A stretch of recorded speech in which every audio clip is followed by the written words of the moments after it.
इस तरह के अक्सर पेशेंट्स मेरे पास आते हैं और वो आके मुझसे एक चीज़ पूछते हैं कि सर हमें पिलो कैसा यूज़ करना चाहिए, क्या हमें बिल्कुल थिन पिलो यूज़ करना चाहिए या हमें मोटा पिलो यूज़ करना चाहिए या हमें बगैर पिलो के सोना चाहिए। अस्सलाम जी, this is doctor Aslan Sajjad, chiropractor and the physical therapist.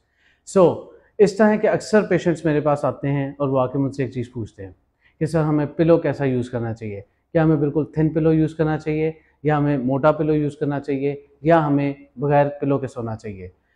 उन सब के लिए और आप सब के लिए, बल्कि जितने भी मेरे पेशेंट्स हैं और जो अब मेरे पास आना चाहते हैं उन सब के लिए ये वीडियो है और उसमें हम ये डिस्कस कर रहे हैं अब कि आपका पिलो कैसा होना चाहिए। तो पिलो जनाब आपका ऐसा होना चाहिए कि आपका जो ये ईयर लोब है, ये ईयर लोब का जो निचला पार्ट है ये वाला, इससे लेके जो आपकी ब्यूटी बोन, हांसले की हड्डी या क्लाविकल बोन जिसको हम कहते हैं, इसका जितना आपका डिस्टेंस बनता है, this distance is the width of the pillow. ये हर बंदे का डिफरेंट डिस्टेंस होता है। जैसे मेरा अगर डिस्टेंस है, this is my distance and इतनी विड्थ का एक पिलो होना चाहिए जो आपके गर्दन के नीचे होना चाहिए। क्यों? Because this is the distance which is gonna keep your cervical spine and the complete spine aligned when you sleep। सुन्नत रसूल पाक सल्लल्लाहु अलैहि वसल्लम की भी ये सुन्नत भी है कि आप जब सोते हैं तो अपनी दाएं साइड पर सोएं। तो आप बिल्कुल अपनी दाएं साइड पर सोएं। क्यों? बिकॉज उसकी वजह ये है कि आपकी पूरी स्पाइन जो है वो उसमें अलाइंड रहेगी। और अगर आप कोशिश कर सकते हैं तो आप एक और चीज़ भी कर सकते हैं कि आप instead of using the pillow, what you can do is कि आप अपना जो ये फोर आर्म है इसको आप आराम से ऐसे रख के अगर आप सोएंगे तो आप देख रहे हैं कि पूरी स्पाइन मेरी अलाइंड है।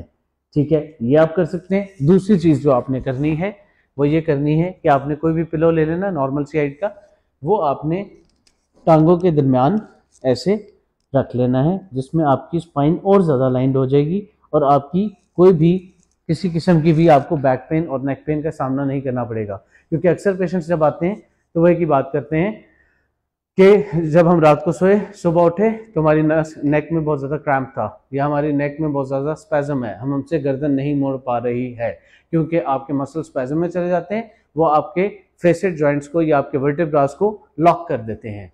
तो इस चीज़ को अवॉइड करने के लिए जैसे मैंने आपको बताया है, आप वो चीज़ यूज़ करें। And still if you do not feel the comfortable, अगर आपको फिर भी पेन है तो you can always contact us और अपने किसी भी करीबी फिजियोथेरेपिस्ट या किसी कायरोप्रैक्टर को यू कैन शो अप और वो आपको इस चीज़ में बहुत अच्छा हेल्प कर सकता है। Thank you very much.